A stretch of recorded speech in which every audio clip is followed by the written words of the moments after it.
A different bad day. What? A bad day for the GOP. What do you mean? We'll just go through the news and see if you see it that way as well. I think you will. Their poll numbers I think are these numbers are bad. They're in the 20s. Yeah. They could be in the teens. It's not margin of error stuff. No, it's sort of not margin. For 90 minutes yesterday, President Obama met with House Republicans at the White House, primarily to discuss the GOP plan to avoid the first default on the national debt. Just that.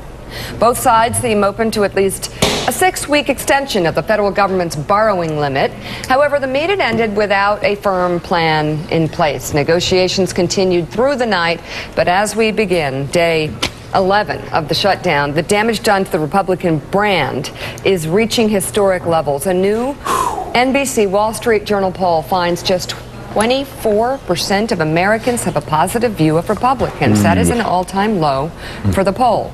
Meanwhile, 21% have a favorable view of the Tea Party, also an all-time low.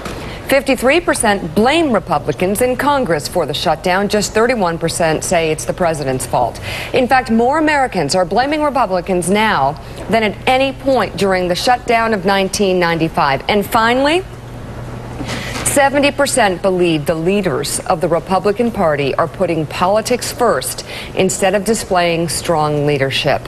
That's not good. The issue of political theater puts Senator Ted Cruz squarely in the spotlight. Ever since his 20-plus hour fake filibuster to defund Obamacare, Republicans have been questioning whether there's any real strategy behind his showmanship. Yesterday, we heard from Charles Krauthammer. Was he happy? He's a prognosticator for the conservative Charles, I've gone through this list. We've been warning Republicans since before. Republicans warning Republicans, conservatives warning conservatives, even before this Ted Cruz strategy launched. And I always started with Charles Krauthammer. Yeah. So how was he yesterday? Well, he raised that exact question. What do you mean? Look. How exactly was he going to achieve abolition of Obamacare? Explain that to me. Has he ever explained it? And where is he now? His sidekick, Senator Lee, said, we're past Obamacare.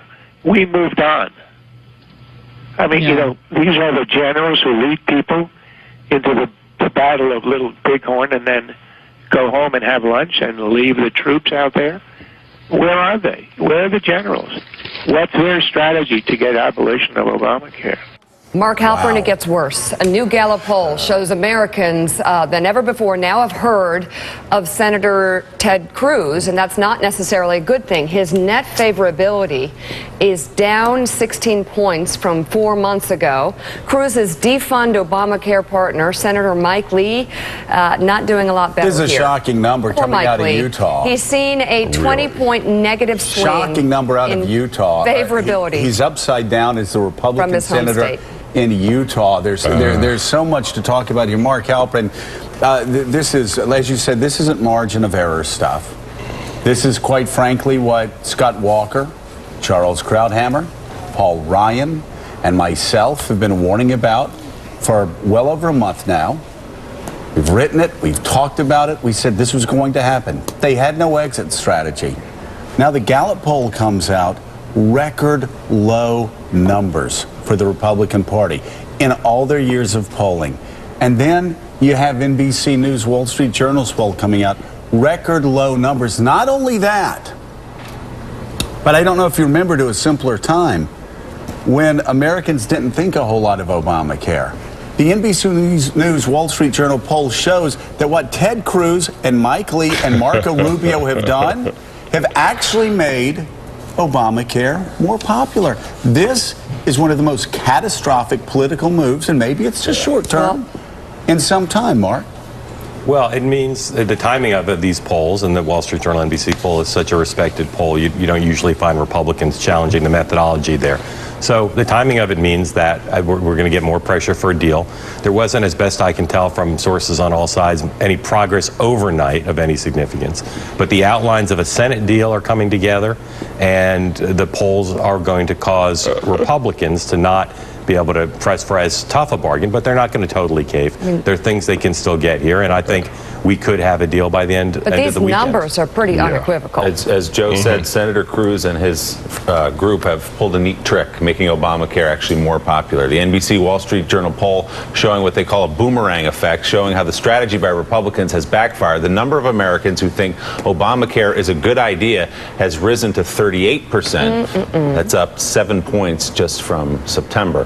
And now half of all Americans, good job, guys. half of all Americans oppose eliminating funding for the president's health care law.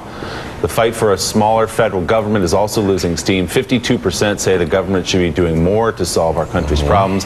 And looking ahead to the 2014 midterms, 47% say Democrats should control Congress. 39% believe Republicans should keep control. I know I've said some things that riled some people about Ted Cruz, but what I see here is something that's so destructive for the country and so destructive for the Republican Party, which, quite frankly, if you have two strong parties, you've got a strong conversation. This is... I mean, it's destructive for the conservative movement. It's conservative for the Republican Party. Gene Robinson. Yeah. I mean, this is, as Charles Krauthammer said, he marched the troops into battle. Little Bighorn, that's the place. It was Little Bighorn. We've been saying Gettysburg. We have that all wrong. It was Little Bighorn. And then he went home to eat a ham sandwich. While the troops all got slaughtered. Watching reruns of Guiding Light while the troops are getting killed. He did. It was, so what do they do? Well, you know, here's what they do. I mean, you know, yesterday was an extraordinary day because we had basically the Republicans going over to surrender on the debt ceiling, say, okay, you went on that. They've long since surrendered on Obamacare, and then the poll came out.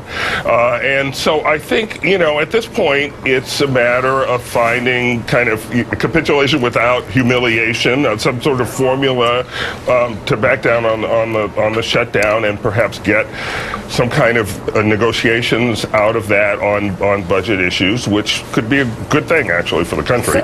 And as for Senator Ted Cruz, you know, he wasn't a popular guy among his peers and his colleagues, and I just don't know how he shows his face around on the floor of the Senate or indeed at the Capitol. That's what I was going to ask Mike Lee? Here you've got a guy who was really popular in Utah, replaced Bob Bennett. Exactly.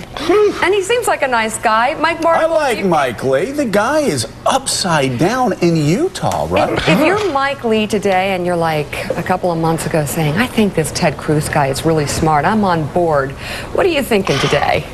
You're thinking, why did I get in the car with Ted Cruz? Why? Why? Oh, I didn't even know the guy couldn't drive. Ted Cruz, his poll numbers... He's upside down, man. But Cruz's poll numbers are well-deserved and they're well-earned. He took 40 or 50 sheep in the House GOP and acted like Little Bo Peep, Little Bo Cruz, walked them into an L-shaped ambush, and did considerable damage to his party, and did, I think, major damage to the speakership of John Boehner. Yeah. Now, you know, Mark Alpern, there will be a lot of people that will be saying, not a lot of people, but there will be people on, let's say, the far right who will say, oh, these are all a bunch of people that don't want what's in the Republicans' best interest. I mean, of course, except for me.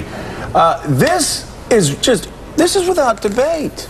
This has been a disastrous move, and Republicans understand this. The Wall Street Journal. I mean, I can go down the long litany. You just wonder, who are the people that are still adhering to this strategy? Well, why haven't they come out and held a press conference and say we screwed up? We screwed up, and we made a terrible mistake. We should have focused like Paul Ryan was focusing on saving entitlements and reforming the tax code, and we screwed up. Well, I think they're implicitly doing that by talking now about saving entitlements and reforming the tax code. And by not, I mean, you haven't seen Cruz been given any big platform anymore.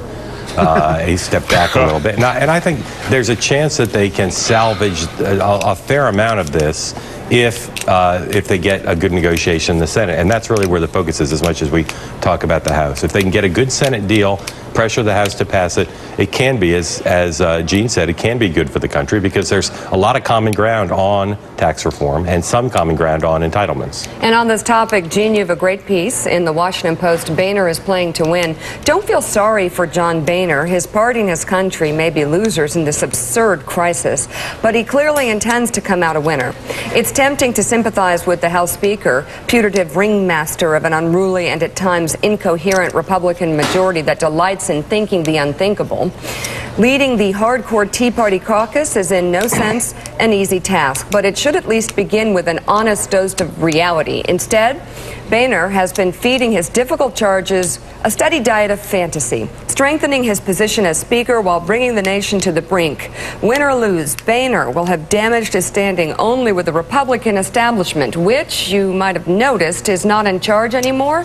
He will have improved his standing with the conservatives, who have been grumbling about his performance as Speaker. I mean, that's a question. These polls also show a divide, Willie, inside the Republican Party. And you have to ask how it got to this point. Where was the Republican leadership, not just John Boehner, but also Mitch McConnell, the adults, as we like to call them, in the Republican Party? How did they allow a freshman senator to seize control of this argument, seize control of the debate? Everybody was afraid to speak up. And get you to 24% this morning. Everybody was afraid to speak up. I just wonder, are they still afraid to speak up? The numbers are going straight down. And they will continue to go straight down. Are they all afraid to speak up on Capitol Hill? Is it so isolating in Washington that if you're in the House of Representatives or you're a Republican in the United States Senate, you can't see that Ted Cruz, that this was a solo play, that this was all about him, about his ego? No, I mean, the members knew that. I think that, you know, they ran enough 30-second commercials in all these states that they scared people. I mean, I think I don't think they're isolated. They missed a bigger I think it's, you know, we got on a little bit, just a little bit, Heidi Heitkamp, when she was so obsessed with the phone calls that were coming into her office on background checks, when 93% of people in her state supported those same background checks. You know, they're hearing from the people, Gene, that are making the most noise, and it's distorting their reality. So, you know, when Ted Cruz started his campaign to lead everybody into this box canyon, you know, put yourself in John Boehner's position. He was already suspect as far as conservatives were concerned because of his caving on the fiscal cliff, and so, you know, he had to placate that constituency, and I think he actually has done that successfully. No, he didn't. See, that's the thing. That's the thing. Tip O'Neill didn't worry about placating his constituency when dumb ideas came up from those crazy Watergate Democrats that got elected in 1974. And Mike Barnacle, you know, was probably in opium dens with most of them before they got elected in 74. Mike, there were some crazy leftists in that group, but you think they ran over Tip O'Neill? Think anybody ran over Nancy Pelosi? At the beginning, Newt Gingrich would tell us what we were going to do. Now, that didn't last for very long, but you don't. I mean, true leaders stand in front of the group and say, guys, I'm not going to allow you to kill yourself. If you have a good exit strategy, then let's talk about it. But listen, we're not going to shut down the government without a plan B.